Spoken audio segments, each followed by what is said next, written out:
దేశం అభివృద్ధి దిశగా ఉరకలేస్తూ ఉంది. ఆర్థిక పరిపుష్టి సాధించేందుకు ప్రపంచ దేశాలతో పోటీ పడి సాగుతోంది. టెక్నాలజీ వాడకంలోనూ మన దేశం ముందు వరుసలో ఉంది. అయితే విద్యకు సంబంధించి ఇంకా చాలా మెరుగుపడాల్సిన పరిస్థితులు అవసరం ఉందని నిపుణుల అభిప్రాయం.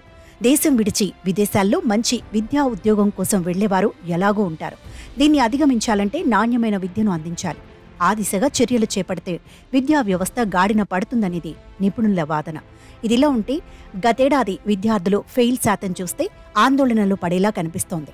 ఎందుకంటే గతేడాది దేశవ్యాప్తంగా 10-12వ తరగతి బోర్డు పరీక్షల్లో 65 లక్షల మందికి పైగా విద్యార్థులు ఉత్తీర్ణత సాధించలేకపోయారు. కేంద్ర బోర్డుతో పోలిస్తే రాష్ట్ర బోర్డుల్లో ఫెయిల్యూర్ రేట్ ఎక్కువగా ఉందని కేంద్ర విద్యా మంత్రిత్వ శాఖ చెప్పడం మరింత ఆందోళనకు గురిచేస్తోంది.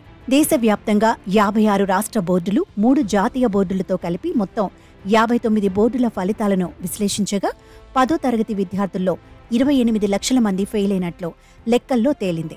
మరో 5.5 లక్షల మంది అసలు పరీక్షలకు హాజరు కాలేదు. మొత్తంగా 33.5 లక్షల మంది తర్వాతి గ్రేడ్కు చేరలేదని విద్యాశాఖ అధికారి ఒకరు వివరించారు.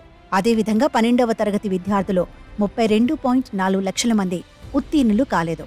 వీరిలో 27.2 లక్షల మంది ఫెయిల్ కాగా మరో 5.2 లక్షల మంది పరీక్షలకు హాజరు కాలేదు. 10వ తరగతిలో విద్యార్థుల ఫెయిల్యూర్ రేట్ కేంద్ర బోర్డులో 6% ఉండగా రాష్ట్ర బోర్డుల్లో 16%గా ఉంది. అలాగే 12వ తరగతిలో కేంద్ర బోర్డులో విద్యార్థుల ఫెయిల్యూర్ రేట్ 12% కాగా రాష్ట్ర బోర్డుల్లో 18%గా నమోదైంది. 10-12వ తరగతి ఫలితాల విశ్లేషణలో ప్రభుత్వ పాఠశాలల నుంచి 12వ తరగతి పరీక్షలకు ఎక్కువ మంది బాలికలు హాజరైనట్లు లెక్కల్లో వెల్లడైంది. 10వ తరగతి, 12వ తరగతుల్లో ఓపెన్ స్కూల్ పనితీరు అధ్వానంగా ఉందని మంత్రిత్వ శాఖ అధికారులు తెలిపారు.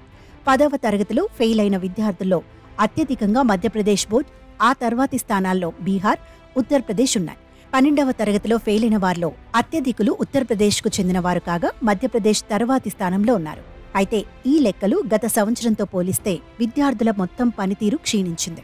పరీక్షలకు సంబంధించిన పెద్ద సిలబస్ దీనికి కారణం కావచ్చని విద్యాశాఖ అధికారి ఒకరు అభిప్రాయపడ్డారు.